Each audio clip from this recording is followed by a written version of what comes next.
Hey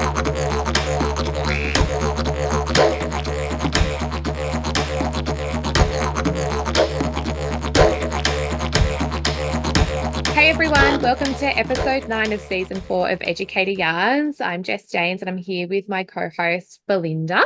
Hi guys.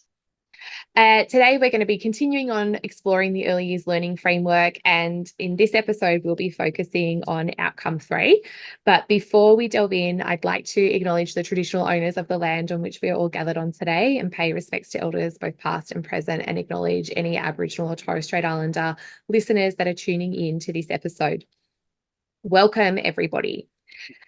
So outcome 3 of the early years learning framework is children have a strong sense of well-being. And again, when I sort of sat down after I sort of read it from cover to cover, I went through with a highlighter and just started highlighting through the bits that were, jumping out as being specific to Aboriginal and Torres Strait Islander perspectives.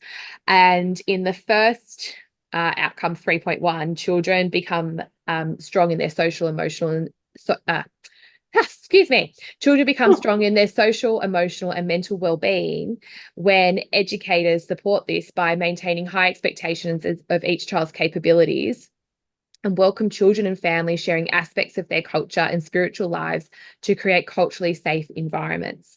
Those were the first things that sort of jumped out to me, even though they don't like sort of say Aboriginal and Torres Strait Islander perspectives. But for me, I think having high expectations of what Aboriginal and Torres Strait Islander children can do is really important to see them thriving in our curriculums and not just surviving, I suppose. Like, what does it look like to really exceed and excel in an early learning context? And I think in order to do that, we need to have those culturally safe environments. And so I know, Belinda, this is definitely your jam, talking about cultural safety. And you recently came on and spoke to our online yarning circle group about cultural safety and had identified that it's quite multifaceted. Do you mind sharing a couple of the elements of cultural safety? Yeah, so certainly, and I think like looking further into the educators part of that particular outcome 3.1, yeah, let's call it 3.1, even though it doesn't have that name, does it? But you're talking about promoting a sense of belonging, connectedness, and well-being. I think when we're talking about cultural safety, that fits into all of that. I've developed my own cultural safety audit, which I go out to services or schools and I guess kind of look at visually different factors and examining policies and things like that. And then coming up with a list of recommendations and areas of improvement and things into a report. But certainly things that I'm looking at when I'm undertaking an audit of like where a service is at with their cultural safety is things like obviously visibility, how are they acknowledging and celebrating Aboriginal culture in the service. So looking at things like, artworks or acknowledgement of country, all that sort of stuff. Also looking further into policies and practices. So are your enrollment policies culturally safe? Do you have anti-bias? Do you have, my dog's here in the background shaking around like a dog does. Does it, like culturally safe policies? Do you have an anti-racism policy? What does that look like? What does your exclusion policy look like? Things like that. Also, I guess even things like another one is around staff responsiveness. So looking at are educators culturally responsive and what does a culturally responsive educator look like? So there's lots of different domains. I even do culturally safe transition to schools, health and well-being, what that looks like in the service. That's kind of like a few off the top of my head without my document. Yeah. So when you visit services, would you say that there's one of those factors that educators do really well that they just seem to excel at in general? I think when you were talking, for me, what stood out is that I think visibility is something that I see a lot of schools and early learning services doing well. Yeah, that's exactly what just popped into my head then. So certainly that visible acknowledgement of culture is present, through a lot of times, like it's great when you come in and you can see, through the foyer, for instance, they've got the flags and they've got, they might have an artifact or they might have some artworks or their acknowledgement of country. And I think, I agree that services are probably doing that, in my experience, the best. But I guess that is only one component of cultural safety, isn't it? Yeah, and I think that's sometimes the only thing that educators are aware of to start with. I recently was at Warhope Preschool on Biripi Country. I was there at the beginning of this week, and I really loved the visibility that was in their environment. So when I walked in the school gate, they had like the three flags sort of like on a stand, but like at my height that they obviously pull in and pull out. So not flagpoles, but on this stand, which I thought was quite effective. Then they sort of had this large rock boulder in their yard, which had been painted with Aboriginal artwork and symbols on it, which was quite lovely. And then when you walk into the service, there was like educators' photos on a wall directly in front, and with the Aboriginal flag next to educators that were Aboriginal, identifying as Aboriginal. And I thought they could extend upon that and probably also add the nation that they were from, because I thought that would probably, I would like to know that, and as a parent going in, who's their mob and where they're from and so forth. So I thought they could do that a little bit. They had a really beautiful glass acknowledgement of country plaque. And then looking around the environment, lots of textiles, lots of resources, lots of artworks, and the educators all had uniforms, that had a local artist design on them. So I think visibility is something that service did particularly well, but I know similar, in services that I visit, it's something that I've noticed a lot of as happening really well. I also was at Shepparton last week, and in their foyer they had a really beautiful display of their reconciliation action plan. So a printed wrap document, but then also another document that showed the journey underneath each of the wrap actions. So you could go through and sort of see that. Then they also had some posters up highlighting specific experiences that fitted within that and linking that to their quip. I thought it was really effective and really displayed in a thoughtful, respectful, meaningful way. So I quite enjoyed that out at Sheppo. So what would be an element of cultural safety that you think educators struggle with? That's a good question, Jess. I'm just trying to think what else is on my list. I think possibly maybe the health and well-being side of stuff. I don't think a lot of people are aware of things like how a lot of our jarjums get otitis media, for instance, and the ear infections that, like, I know my son, he had it last year and he had a burst eardrum and it was, oh gosh, it was horrific. So like even having that understanding, and then I guess linking health and well-being to intergenerational trauma and how that contribute, like this can link in with anything, obviously, but certainly that health and well-being and how that links in with how that mistrust towards non-Indigenous services or people has been part of that trauma.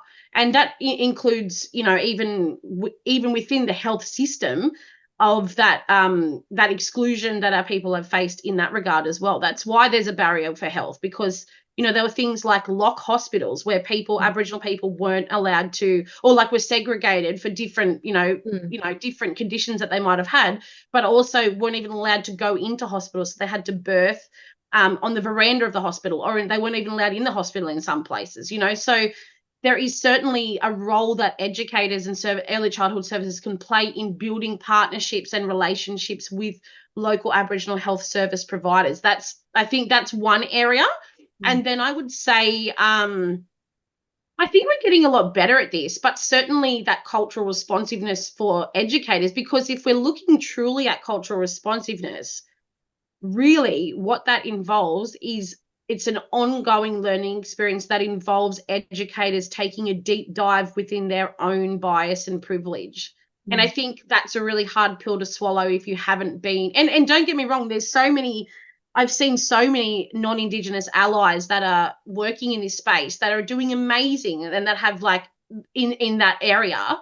But I think it is difficult to come to terms with, to grapple with, if you haven't gone down that road of like looking within yourself. Yeah. And your past experiences. There was an educator that I worked with a number of years ago, Karen, who went on to win the Social Justice in Early Childhood award, and her application was exactly that, a deep reflection on her past and her experiences and her family.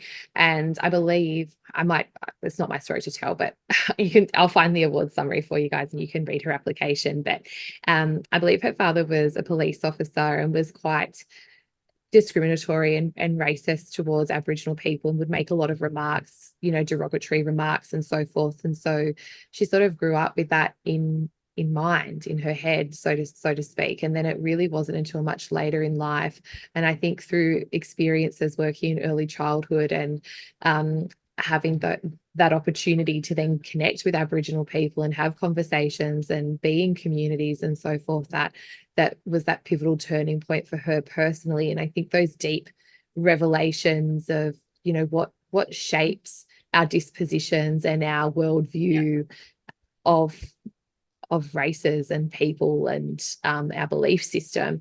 And it's really confronting, challenging, vulnerable, hard stuff. Like it's hard. It's deeply rooted, deep-seated things that go on there. And it's a really individual experience for each person that goes through it. And I really, applaud people like Karen who can sort of step up and are brave enough to share their stories. And this is something that I know that we've spoken about, is that one of the past themes for Reconciliation Week was moving from safe to brave.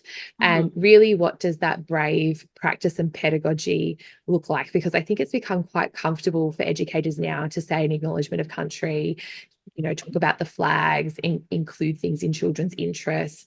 But, what about dealing with politics, dealing with racism and discrimination and looking internally at your value system? That's the brave stuff, that I really, appreciate educators that are vulnerable enough to not only do it, but then to share that more broadly with others, because the sharing of personal stories and experiences and journeys, I think, is what's so meaningful. And that's where the change making happens, is through storytelling and story sharing. The other part of, I guess, cultural safety that I think educators really struggle with is the policy aspect. And I think it's mainly not understanding, should it be part of the inclusion policy? Should they have a separate Aboriginal and Torres Strait Islander policy? What's the difference between an anti-racism policy, an inclusion policy, and an Aboriginal and Torres Strait Islander policy? And what should be included in those policies? And then I think beyond that, it's making sure that every policy that you have in your service is culturally safe and inclusive of Aboriginal and Torres Strait Islander families. But how do you determine that? And I think this is where you can only get so far with things until you really need community consultation, because otherwise, who is in the position to deem that your policies are culturally safe? And so I think this sort of takes us back to our previous episodes of reconciliation action plans and having a working group that has Aboriginal and Torres Strait Islander mentors and membership of Aboriginal people that are able to be on there and to give input and to give feedback and to guide you through that and to review your policies and review your documents in a meaningful way, to give recommendations, but also making sure that you're sending those policies out to community in a way that is accessible, I suppose, because I think there can be a whole lot of jargon in policies. And I know even for myself, it's, like I kind of need it to be highlighted and broken down into plain speak to be like, exactly what is it that you're suggesting that you're doing here? Because you can get lost in all the words and all the language. So I think even that part of your policies, making sure that they're culturally safe, is making sure that they're inclusive and that they can be understood. Yeah, because when you mention policies, people just glaze over, don't they? They don't want to read a policy. Completely. Policies are definitely not my thing. They're not my thing. I mean, whilst I can, have recommendations of what should be included in specific policies, they're not my thing, because I just think they're so heavily worded, like, as I said, with jargon, that, I have to be in the headspace to sift through it and read through it to really understand what it is that people are proposing that they're trying to do. So, writing your policies in plain speak, I think, is important to make them accessible. And I know, through being on various reference groups with my dad, he has agreed to things that we've later, left and talked about. And he had no idea that that's what he was agreeing to. He thought that he was doing the opposite of that, and I said, you're the one that supported that, Dad. And he's like, no, I didn't. I'm like, yeah, you did. You seconded it, He was like, oh, is that what it meant? Because he didn't understand that way of doing things. So making sure that when you do have representation on committees and on boards where you are reviewing things and you're asking for confirmation, that's very clear, what it is and that people understand. And I think there's a long, long history of that, people agreeing to things Yes. that It's a really important, I think, cultural communication to consider as well, because that, yeah, you're so right. There has been such a long history of, even with land rights and all different things that have been happening in our history, of Aboriginal people agreeing to something, whether they don't understand it, whether they can't read the document, or whether they just feel shame to speak up in front as being maybe one of the only Aboriginal people there. So I think it's really important that when you are doing things like that, just for example, deciphering policies with community or whatever it might be, that you try and gauge that the community members like, how are you going to gauge that they even understand what you're talking about? Yeah. Just because they're nodding their head doesn't mean, like what would happen with your dad, just because they are nodding doesn't necessarily mean that they understand.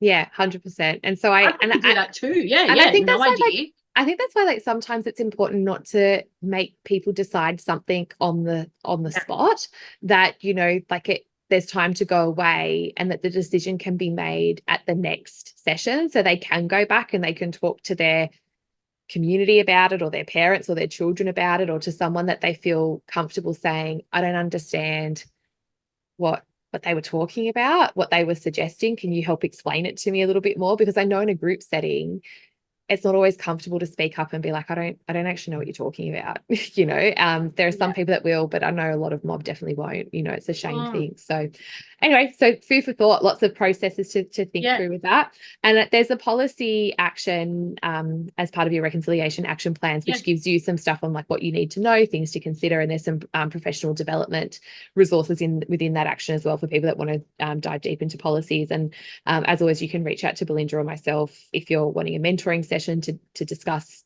policies at your service, or you would like some of those things reviewed. Maybe Belinda's better than me because, like, as I've just told you very clearly, unless you're going to write it like in plain speak for me, I'm not your person. I'll be bamboozled. Which they need to do anyway, Jess. So there you go. I'll be totally bamboozled by it. Anyway. So I think this is, what have I got here? So that was 3.1. Now we've got 3.2. I really just wish that they would do it this way. But anyway, I'm on page 47. Maybe they'll be listening. Children become strong in their physical learning and mental well-being. And this is evident when children, for example, respond through movement to traditional and contemporary music, dance, and storytelling. And this is interesting because I know that you're working on like a bit of a storytelling webinar at the moment and so forth, and understanding that, dance and music are traditional forms of storytelling for us. And so thinking about your pedagogy and practice and how you are sharing narratives with children, I think is really important. So making sure you've got that balance between, curriculum, embedding Aboriginal perspectives in your curriculum and in your pedagogy. So your what and your how, I think, is important here. And then it goes on to say, educators promote this learning when they draw on diverse family and community experiences and expertise to include familiar games and physical activities in play. What's your take on that? How they could draw? Yeah, I think obviously, like, that's again linking to culturally responsive pedagogy, isn't it? Because we're hearing from families about games or physical activities that are important to the families, and then incorporating those into the play. But I'm just trying to think of like a particular example that, like, in our family, and I can't think of one example. The thing is that I don't necessarily think it's like diverse, but like family experiences, like I don't know any mob that aren't mad football supporters, like everyone, like Koori knockouts. Koori knockout is a thing for sure, but also, we all tend to follow the NRL in some formal capacity. And I think looking at things during footy season, and looking at the different teams and the Indigenous players, and I know that we've got some books like Going to the Footy, and there's a new one that Greg Dryce has just illustrated called A Footy Tale, which is on the Rabbitohs. you Oh, know, I so haven't got that for my kids. They're Rabbitohs mad. yeah, it's really cool. So I think there's a few like footy stories that are floating around, and often like, you know, I love bookish play, so I might read a book about Ash Barty or, you know, Kathy Freeman, or, you know, Going to the Footy or something like that by Debbie Coombs, and then, you know, go outside and, you know, kick the footy around, or, you know, do some balancing on tennis rackets or whatever it might be. So as a way that we could include that. And then look, there are traditional games as well. And like when Yeah, I think that's of the other thing traditional I was games, thinking of too, you know? Yeah. I mean, like Yeah. traditional games, like we use that resource from the Australian, I think it's from the Australian Institute of Sport, Yalunga. I'm Yeah. pretty sure Munch and Move, you use that a lot. And then Marngrook. So at the moment, Yeah. we're selling possum skin balls. I'm looking down here. Oh, I cool. think I've got one. You know, we're selling possum skin balls, and you know, and encouraging people to use these and play traditional games, look them up in Yalunga.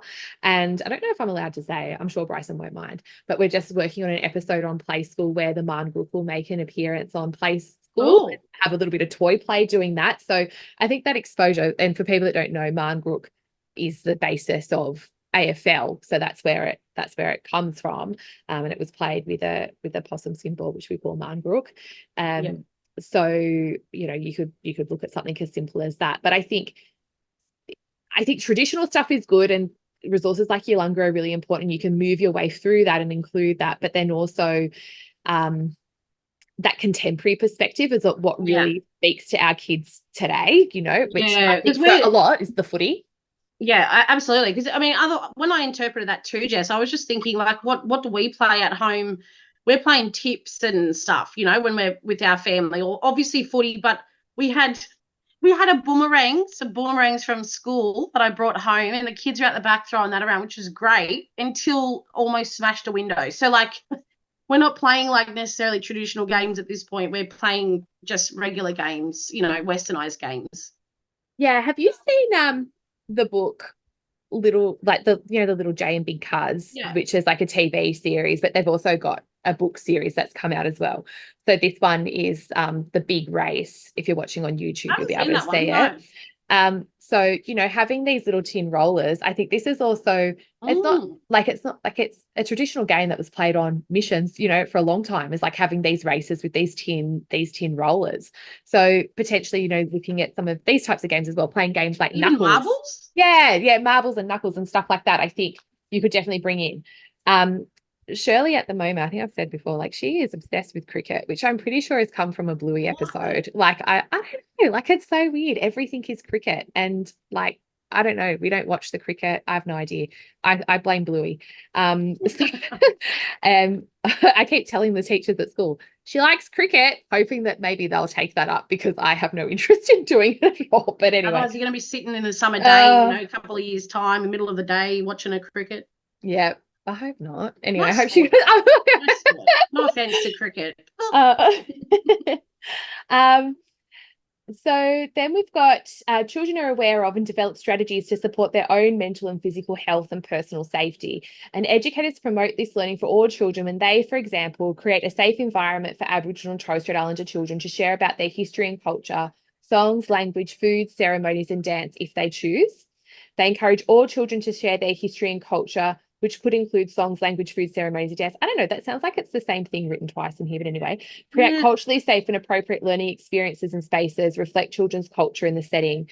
So I think this is also about how you co-create experiences with children's families in a way that they are aware of what you're proposing that you're going to do before you do it, so then they can give feedback. And I think that's particularly important if you're intending on doing Aboriginal experiences, like, you know, I say that, you know, in brackets, but like, you know, cultural experiences for the benefit of Aboriginal children, to make sure that you are approaching them in a respectful way and that there are no nuances or sensitivities that you needed to be made aware of. And when we're able to have those conversations from the onset before we do it instead of after the fact, families can then contribute and guide and make suggestions of what else you could potentially think of. And sometimes it's not to say, oh no, don't do that because that's a bit sometimes it's just to give a suggestion of what else you could consider that you're not aware of. So sometimes that can happen informally, like having conversations with children's families that drop off and pick up. But something that we use is a curriculum wall, where we put up our brainstorming templates and our 8 ways of learning web. So community and families are able to see what we're suggesting that we're going to do on a particular topic of inquiry, and they're invited to give feedback and input by using post-it notes.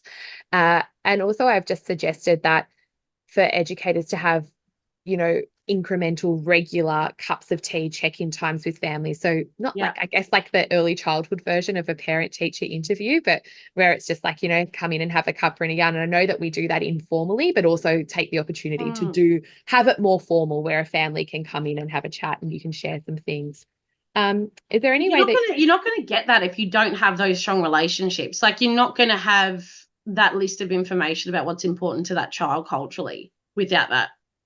Yeah, and I think just really working on those relationships. And I know that you've spoken about this with your kids and school and daycares and so forth, where it's that sometimes the conversations that you have, they're constantly like not negative, but not fun conversations to have to be having, that it's always about behavior or concerns and so forth. And so there has to be some light in and amongst all that hard stuff, because without it, it makes the hard stuff even harder.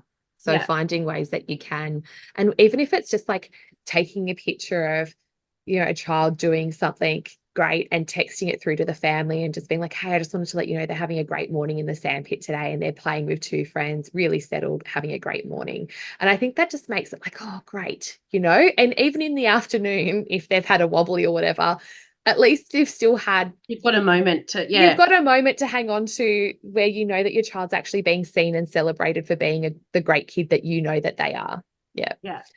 100%. Okay. Anything else that you wanted to talk about for outcome 3, Belinda? I wouldn't mind focusing a little bit about the where is it? Provide well-planned and challenging outdoor environments that encourage risk-taking and risky play.